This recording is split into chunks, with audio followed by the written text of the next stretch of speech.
What up, fam? It's a new beautiful day. I got my Cashy Go cereal right here. First meal of the day, baby. Snacking, hungry. Actually got a big day today. I got reached out by some film people. These folks be working on like a little indie film. Wanted me to do some voiceover, or at least meet. You know, I'm about to have like a little Zoom meeting. I did some research already. Got my notes, you know, and they gave me like kind of like a gist of what I might be playing as. I don't want to speak on it yet, but all morning I've been kind of like doing some digging in my head, in my voice, but then also like looking up like certain like performances that I feel like I can like grab some inspiration from. In like 30 minutes, I got this quick little meeting. I hope they like me. I hope I can offer something. If not, then that's totally okay. The foot is in the door. We gotta make sure I eat some food before then. Go over my notes a little bit. On my notes, just writing down like the director's name, the gist of like the overall story, giving myself a little backstory on, you know, some acting shit, trying to stay in the pocket. Later today, after this meeting, there's a video I want to work on, another voice acting video. I'm gonna be playing as Jiro again from The Wind Rises. It'll be the last acting scene for the year. So like, you know, like after this, I'm gonna try to jump into another pocket of Jiro. He's a lot more reserved and quiet. Like the guy that like I'm working on right now for this meeting is a little bit more like stern and loud. Just finished a little meeting. I was feeling good. A little nerves in the beginning, as always, when you're talking to like just new people in general, and then especially with something where like, you know, they need your help to bring something to life. And so, but after a while, you kind of like, I kind of just got into it. It's supposed to be like a little baby part, like a small itty bitty baby part. But like, you know, man, like I just want to ask my questions, try to give them like the best little baby part they can. That was fun though. That was like collaborating, kind of like, you know, just talk to others, like wanting to like in like that creative sort of space. It's fun. If you guys remember my audition in a couple of vlogs ago when I was kind of like doing an audition for something, I definitely had nerves and I was like more novice. I felt like I'm still novice, but like it definitely was like more nerves then, but I felt more comfy now. I get to work on my own character, so I'm excited.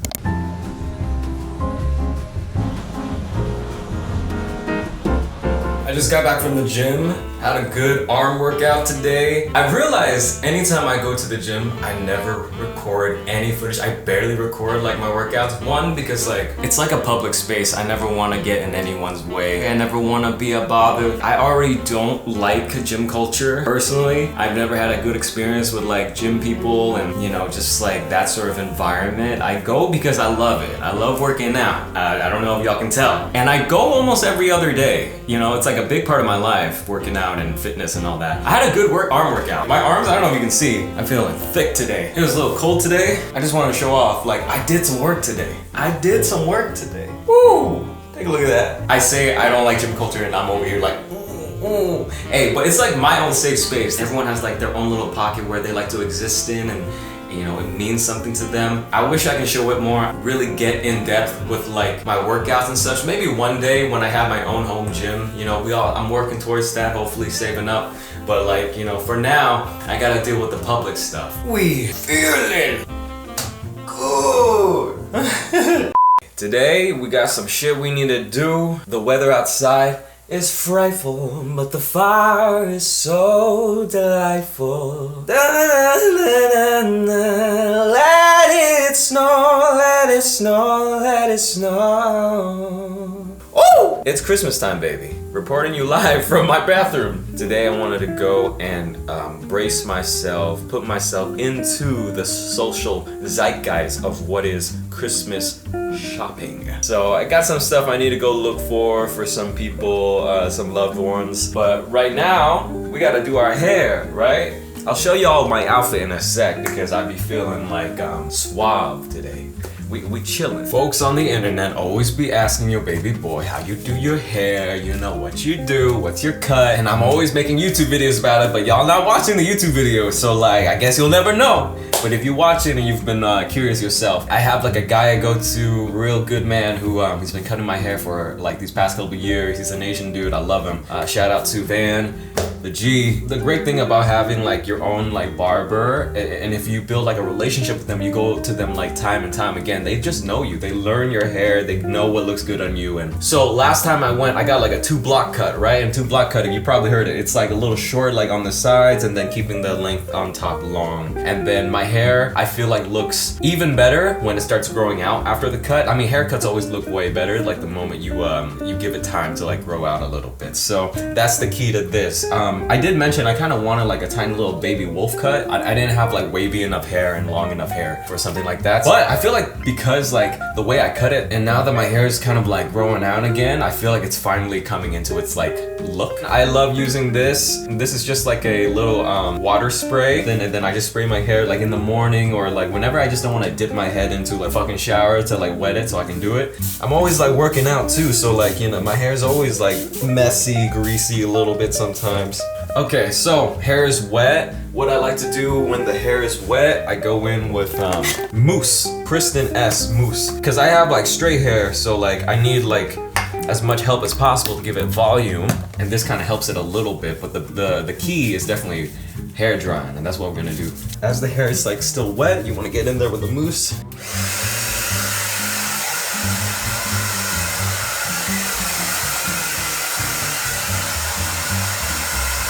Okay, so you want to frizz it up a bit, right? You kind of want to like part your hair the way that you like it. I like my hair slicked back, but still has like a bit of like that classic like little middle part.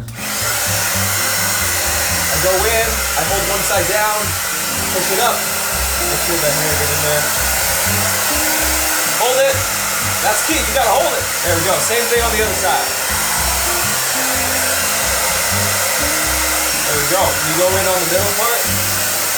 Hit the sides, give it a bit of volume.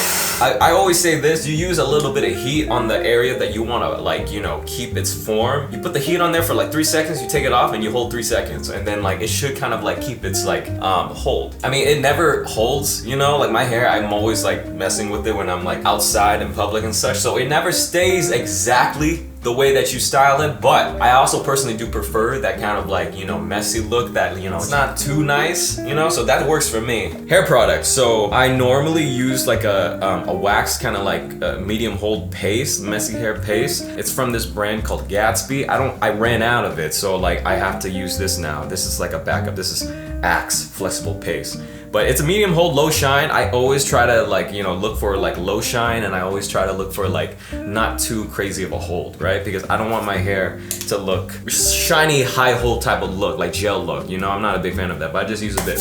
And it's not gonna hold your hair completely in place, but it's just to give it, everything we do is to give our hair volume, especially when you have straight hair like mine. I spent years trying to figure out like what's my look, and like I've kind of come down to like, oh, this is like a manageable type of look for me where I can do this a lot, you know? Because it's one thing to go get a haircut, right? It's always like another thing to like maintain that look. Again, your hair never looks the same after a couple of weeks after you get a fresh cut, and like your barber's gonna do his best or her best to like make it look good the way you want it, but you gotta figure out a way to keep it going, you know? So I feel like this has been kind of like a good medium for me. So that's why this hair kind of, a lot of it too is genetics, you know? A lot of it too is you just gotta be lucky. You got some like, you know, good things to work with. That's the hair. I'm 28 years old. It's taken me years to kind of like find my own style, and a lot of trial and error. You know, keep your ear to the ground, learn things from people, grab little things here and there that you feel like that might work for you, whether it's your hair or anything else in life, you know? Until you find your own way of doing things, you know? So that's how I do my hair. My goodness gracious. Oh boy, am I lucky to get to see a sight like this. Look at that. Look how beautiful those mountains are. My goodness. Those mountains look like a Jurassic Park movie all the time whenever I see that shit. So you're looking gorgeous, honey. Here I am, Claremont, California. One of my favorite spots to go and like take pics. It's beautiful out today here in Sunnyside, Southern California. I just finished up like a little photo shoot. This is kind of like a little college town, little college campus. Anytime I come here to Claremont, it feels like an indie film. You know, I feel like I'm stepping into like an indie film. It's gorgeous, baby. I love it. I've been coming here for like the past couple of years, working on a lot of random projects, whether it's photo shoots or like just video shoots or such. I don't know, just throughout the many seasons that like this place goes through. Like right now we in winter. it's still pretty as fuck during winter. It's like a big ass free set that you can come and like take advantage of. I mean, I'm sure I need a permit, but like I usually come whenever like it's like the weekend, like Sundays I come here, or maybe like during the, I think right now everyone's on Christmas break, and so like I get free range. I just hop in, you know. There's like random folks walking around who are from here, and it's a movie, baby. We live in a movie. Cozy. That's the definition of Sunnyside, Southern California recently. I wanted to show y'all what I've been eating recently. It's no secret that I eat like a rabbit. I feel like if you go back through all the vlogs and you've seen me cook food and all that, you know I eat like a fucking rabbit. I've been extra rabbity lately. Been rabbit season. So I love beans. I love like a Chipotle bowl. I try not to get Chipotle bowls too much because Chipotle kind of fucks you up. Like you have one Chipotle bowl, you know, in your day, and that's the rest. That's all you eating the rest of the day. You know, you don't eat anything else. That's how filling it is. It's very filling. It's also expensive. I've been trying to make something like that at home, and I'm not a cook, but I like making my food, and eating this has been kind of like helping me not get bloated too much. You know, I eat a lot too. You know, you're gonna see in a bit when we cook. Yeah, so that's what we're gonna make today. We have some black beans right here. Black beans. We got some sweet corn. Sweet corn. I love my corn. Some onions. Garlic. The secret ingredient to this though is definitely the seasoning. I'll show you in a sec. I eat everything with rice, so we're gonna like compile this with some rice too. I haven't really been cooking long. I think I started cooking a lot more like around like 2016. Before I was vegan, I definitely wanted to be a little bit healthier because I never had like the best relationship with food. Binge eat a lot of just like bullshit that was around the house, and then like overeat, most definitely overeat. Like around like 2017, 2018, I wanted to start like actually cooking for myself. I don't know nothing about cooking, but I thought that if I did do that, I would somehow make myself eat a little bit healthier. I've always had the thought that like, if you be cooking your own food and using real ingredients, like that's like half of it, you know? Because growing up here in the States, United States, we have so many options. We have a lot of shit that like we can just go grab, like fast food and like fridge food, you know. I fucking grew up with like a lot of like fridge food and all that, and I love that shit, right? But I did build like bad habits when it came to food. You know, in my older age, now that like, you know, I can actually like buy myself ingredients and take the time, you know. YouTube is like a wonderful source of information if there's something you want to like look up and how to do, you know. I love watching cooks online make their food. I learned a lot through just watching like YouTube videos, movies about cooking. I love shit like that. But I ain't no pro yet, and I still don't know like how to do a lot. I feel like I'm like everyone else, you know. You kind of learn as you just like observe and grow, you know, your needs. Like in college, I'm sure a lot of people kind of like, you know, they cooked a lot of like ramen, and they, you know, just to, you know, because it was affordable, cheap, and you know, you're hungry. So I feel like a lot of things I've done and learned when it came to cooking is like, I've done this shit out of necessity because I'm hungry and like, you know, like I want to take care of myself. You know, when I became vegan in like 2021, that was also when like I felt like I kicked my ass into gear of like really learning how to cook and like how to like, you know, take care of myself. When you're on a certain type of lifestyle like that, you all of a sudden don't really have that many options anymore. So I didn't like try to learn everything all overnight. I feel like these past couple of years, when it came to like cooking for myself and learning like how to eat again, basically, I've kind of like learned as I go. And so like, you know, everything I do now has been kind of like a result of like all that time these past couple years. When people ask me like advice about it, I'm like, I don't know, man. Like I know what works for me. I know how I feel. I go based on how I feel a lot too. And everyone's different. So I don't really feel like I have like, you know, the answers on how to be vegan or the wrongs or rights. I realized I never talked about this either. I love like, you know, my reasoning for being vegan. You know, everyone has their own story and reasoning.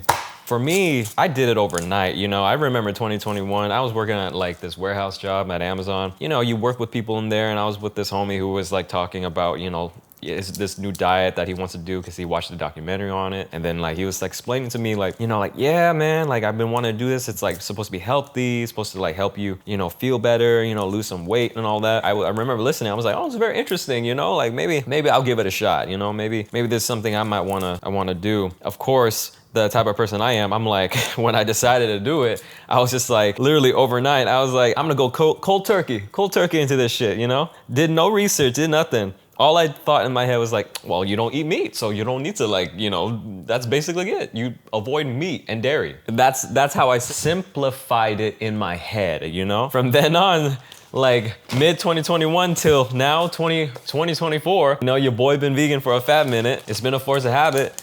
I guess it worked out, you know? And you know, being vegan, a lot of people have their own reasonings to be vegan. I have some homies who like do it because like, you know, they love the animals, they want to take care of them. And you know, I love the animals too, but I kind of started doing this because like I just wanted to like, I love how it made me feel.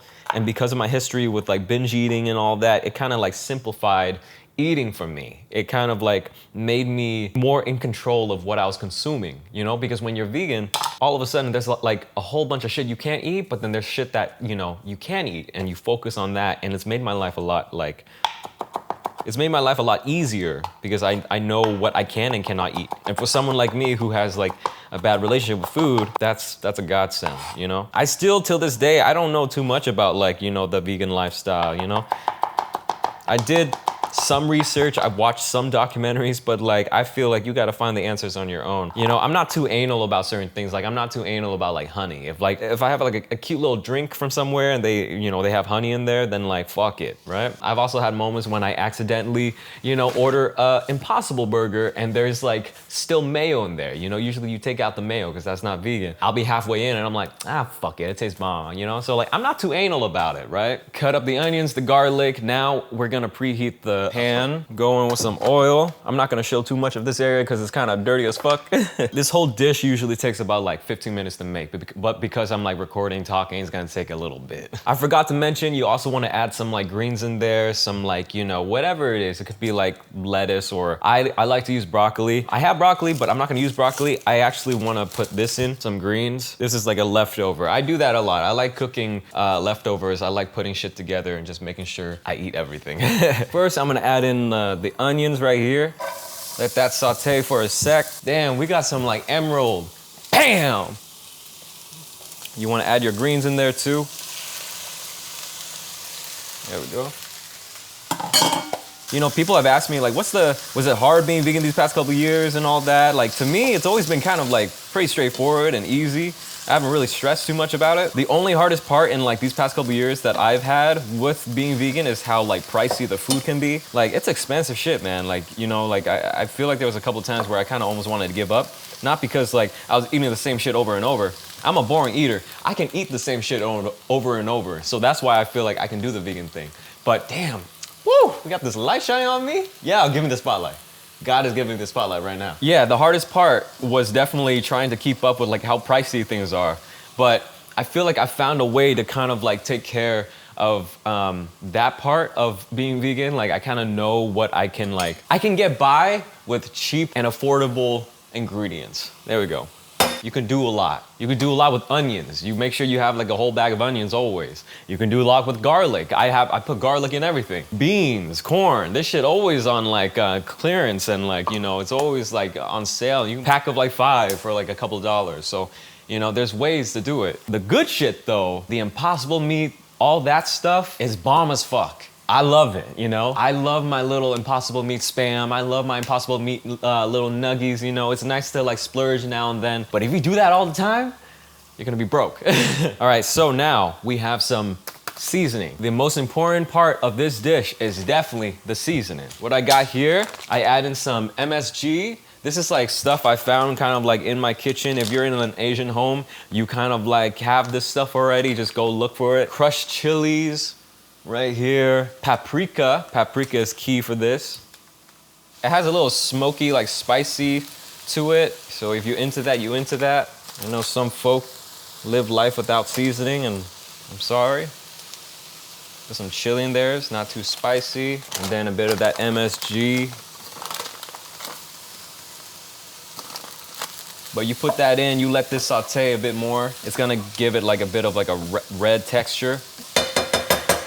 That sit for a bit more, put away your spices. We going Mr. Chef today with this little setup with all this talking. Woo, now I understand why these motherfuckers out here love doing this shit. I love beans, and I love sweet corn too. I love corn. If I could have Chipotle every day, I would. Now it's time to put in the beans. See, the bean juice is gonna like help the pan stay wet. We like that pan wet. Sucks up all the moisture, all the seasoning we just did before. There we go. Take a look at that. Now add in your corn. I'm generous with it. I don't use all of it though, because it's actually a lot. And then I like to come in with some pink Himalayan sea salt. Don't go too crazy with it. I'm not a big fan of like really, really salty beans. I mean, if you are, then hell yeah. If not, I think the MSG is gonna do like a lot actually to this. That's also another thing I learned recently. MSG ain't that bad. MSG is just like, you know, people got MSG all wrong.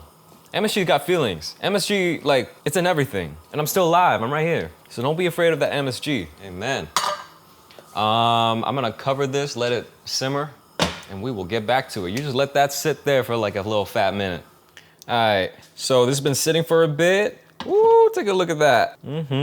Take a look at that, baby. So I recommend once it's been cooking for a bit, it's gonna have a bit of like a little soupy, watery base to it. But if you just let it sit for a fat minute, it's gonna like, you know, be all good. It's gonna dry up. I also added in some like extra like leftover tofu I had from like last night. So I just put that in there. I got my rice ready. Yeah. This will last you probably like a day or two. If you have a big appetite, it'll like, you know, you'll probably get through it faster like I do.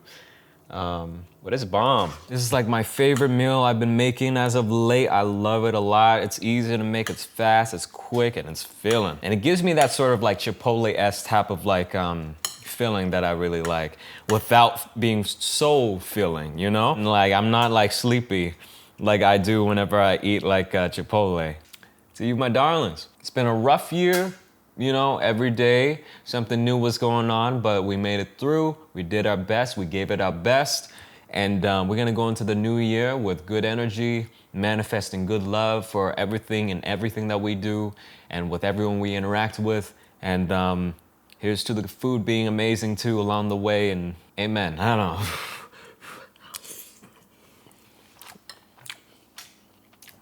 don't know. It's like the right amount of spicy. In the past year, when I was trying to figure out how to make beans, like the way that I like it, the way that it's come to this, I fucked up a lot. It was either too salty, the beans weren't cooked enough, I didn't have enough like greens in there. Also, the most important thing, it tasted bland as fuck and it was dry. But for some reason, that chili that you throw in here, the MSG too, does wonders. The paprika too. It tastes like a soup base, but it fits so well with it being a part of just rice and beans and like greens like this, you know? Oh, that's an amen. That makes you wanna like, you know, live a good life. Finished up work for the day. I'm actually out right now. I'm taking myself out on a little solo date. It's been a fat minute, but this place is called Lantern. It's a cozy, cute little Vietnamese restaurant type place. It's in this little food court called Haven City Market. I've been coming here for years. It's been going for a fat minute, but I actually have not had them in a while. I haven't had their banh mi's. I like their banh mi's. They're kind of like the only local vegan banh mi place. I mean, technically, they serve Vietnamese food in general, but this is the only place I can get a vegan banh mi. So I'm ordering that. I've also been like craving like fries, and there's this place called Potato Corner, which is around the corner. I'm gonna grab my banh mi. I'm gonna make my way over there, and I'm gonna get something, and I'm just gonna eat up and like, you know, enjoy a little solo date real quick, and it'll be a happy holiday. Good vibes, good energy. All right, this is what I'm working with. Got a little vegan banh mi, some barbecue flavored fries. Ooh. I'm actually like, this is new. I haven't seen this before. Look at that. So we got some good ass lighting. I'm starving.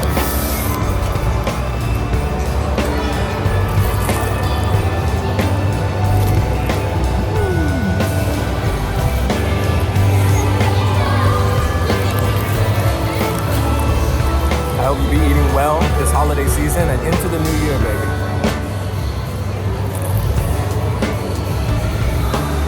Got myself 10 coins. I'm not getting any more or any less.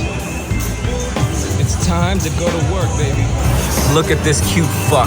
He's upside down. I'm gonna get you. There's a technique to it. Let's see if I'm lucky tonight. I said I was only gonna do 2 shots. Let's do 3. Oh, you coming home, baby? 1 more shot. You coming home? You coming home? Oh, you coming home. I already got your name picked out. You mine. You mine! Ah!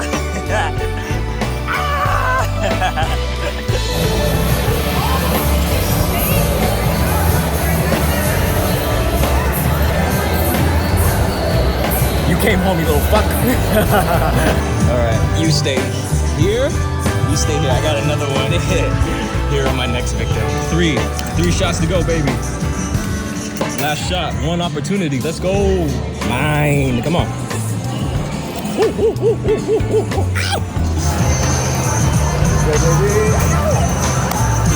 Singer. Last one.